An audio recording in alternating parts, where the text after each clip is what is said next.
اعوذ باللہ من الشیطان الرجیم بسم اللہ الرحمن الرحیم اللہم صلی علی محمد استغفر اللہ۔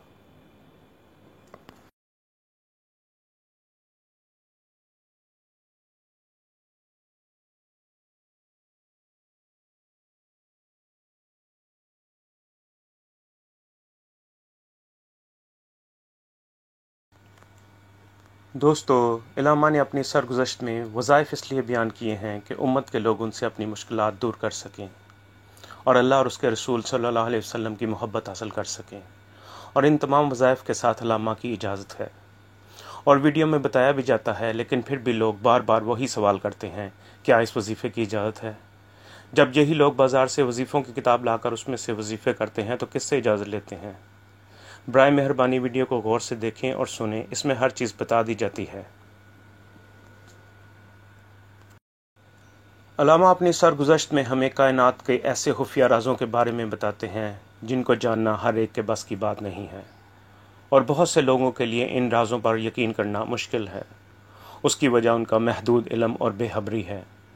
اس ظاہری دنیا کے ارد گرد بہت سی نادیدہ دنیایں بھی ہیں جن کو دیکھنے کے لیے دل کی آنکھیں چاہیے، جو ہر ایک کے پاس نہیں ہیں۔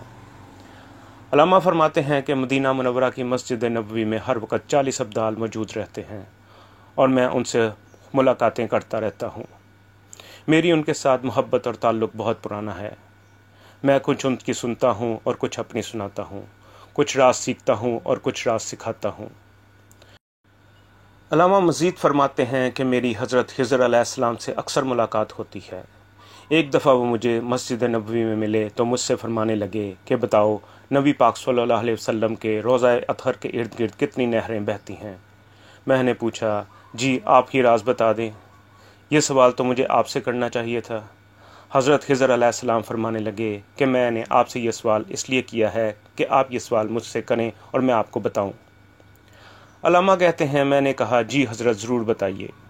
تو وہ فرمانے لگے کہ روضہ اطہر کے گردا گرد جنت کی نہریں بہتی ہیں، اور وہ نہریں ایسی ہیں کہ ان کا ایک قطرہ اگر دنیا کے سمندر میں ڈال دیا جائے تو سمندر میٹھا ہو جائے اور انسان پی لے تو قیامت تک انسان کو پیاس نہ لگے۔ ان نہروں کو عام عقل انسانی سے نہیں دیکھا جا سکتا۔ جب روضہ اطہر کے گرد سیسے کی دیوار بچھائی گئی اور اس کے ارد گرد کھودا گیا تو کسی عام بندے کو اس کھدائی میں نہیں لگایا گیا۔ بڑے بڑے محدث علماء اور بڑے بڑے فقہا اور اہل اللہ کو اس کھدائی میں لگایا گیا، اور سلطان نے خود اس کی نگرانی کی۔ اس وقت ایک بہت بڑی نہر سامنے آئی۔ اس وقت وہ نہر اپنے پورے جوبن کے ساتھ بہہ رہی تھی۔ پھر اس کی تمام شاخیں سامنے آئیں، لیکن چونکہ علماء، بزرگ اور محدثین اس بات کو جانتے تھے، اس لیے انہوں نے خاموشی اختیار کی اور اس کا کوئی اظہار نہیں کیا۔ ہو سکتا ہے بہت سے لوگ ان نہروں کو تصوراتی کہانی سمجھیں۔ ایسے لوگوں کے لیے عرض ہے کہ وہ احادیث کی مستند کتابوں میں مذکور نبی پاک صلی اللہ علیہ وسلم کے اس قول کو دیکھیں کہ رسول کریم صلی اللہ علیہ وسلم نے فرمایا کہ میرے گھر اور میرے اس ممبر کے درمیان کا حصہ جنت کی کیاریوں یعنی باغوں میں سے ایک کیاری یعنی باغ ہے۔ اب جنت کے باغوں کو زمین کا پانی تو نہیں دے سکتے، جنت کا باغ جنت کے پانی ہی سے ہی پھلے پھولے گا۔ علماء فرماتے ہیں کہ حضرت خضر علیہ السلام نے بتایا، اس وقت میں بھی وہاں موجود تھا، اور اس وقت اور بھی کئی کمالات اور کرامات سامنے آئے۔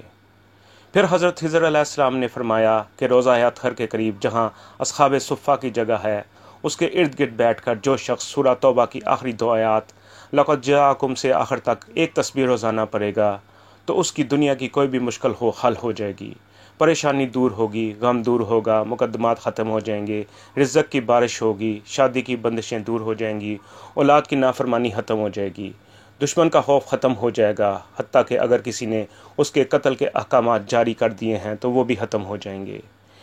دنیا کی جو مراد لے کر آئے گا پوری ہو جائے گی۔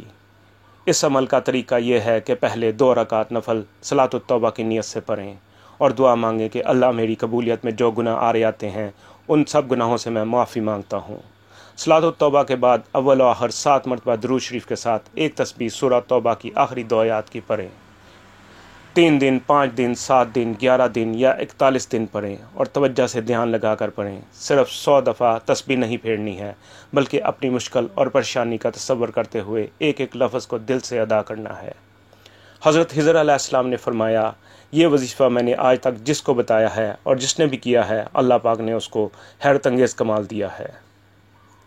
علامہ کہتے ہیں میں نے حضرت خضر علیہ السلام سے سوال کیا کہ اللہ کے نیک بندے جو شخص مدینہ منورہ نہیں آ سکتا، اس کی استطاعت بھی نہیں ہے، پھر ایسے لوگ جنہوں نے ایک دفعہ حاضری دی اور پھر حاضری کی توفیق نہ ملی تو وہ لوگ اس سعادت سے محروم رہ جائیں گے، اس بارے میں آپ کیا فرماتے ہیں؟